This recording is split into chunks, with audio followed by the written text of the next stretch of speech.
I have to tell you an unbelievable story from your humble brother, me.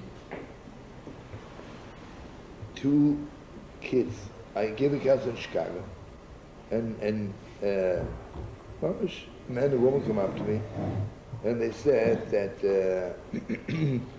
we're getting married, and could you please be our rabbi? And you know, 2 kinds of people asked me to marry them. All moms want to give out wedding, or some of the moms they have no money. And so I said to them, where's the wedding going to be? Never. They said that in a kosher restaurant, they reserved 1 table, never, on a Saturday night. And never, so heartbreaking.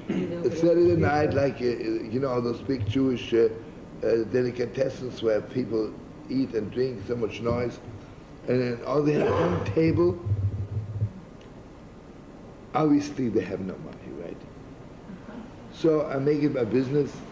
I told them the only thing they have to do, a big favor, they have to make the wedding after Shabbos late. They don't care.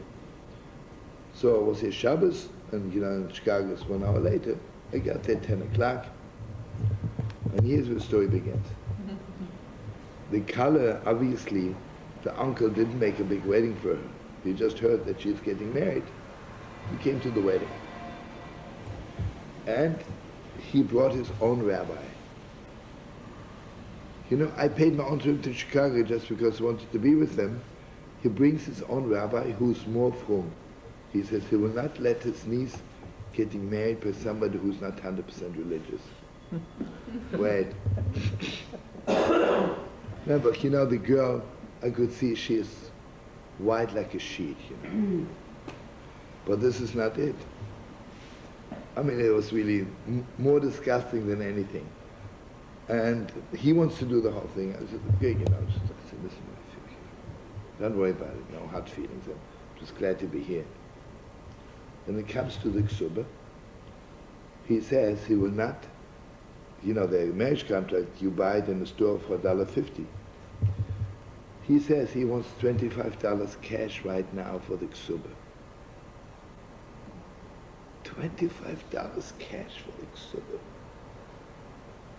And never the bride and the groom were mamash dying because they had no money and then they're poor, right? And the uncle is standing there grinning from one ear to the other. I mean, I've never seen anything so disgusting.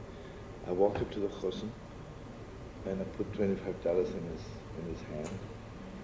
And I said to him, you know, I'm so ashamed that this is impossible. Can you imagine this boy and this girl, they were not super frum.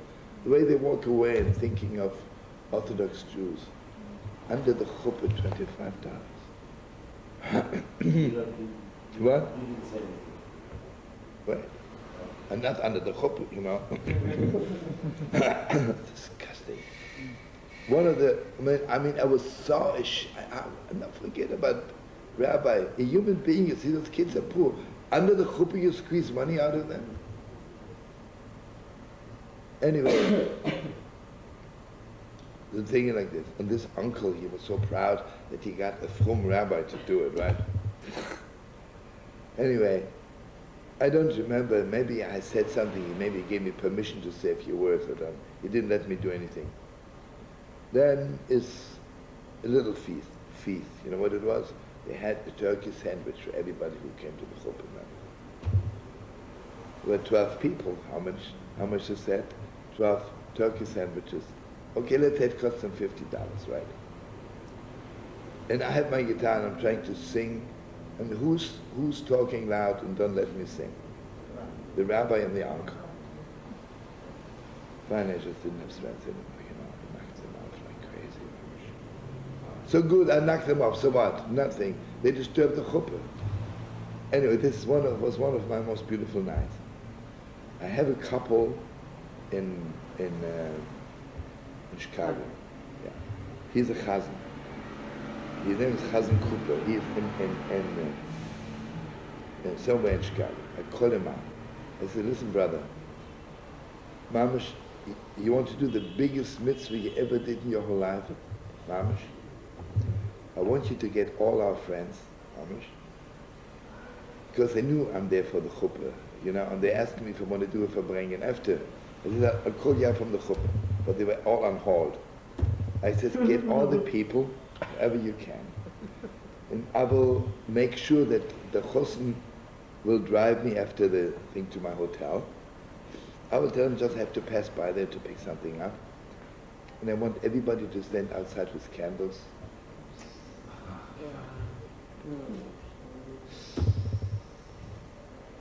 You cannot imagine what a mitzvah this was. What a wonderful bringer we had, you know. Awesome, awesome. Gevalt. I said to this couple, you know, who organized it, I said, this is just for this alone, you'll be by your grandchildren's weddings. You know.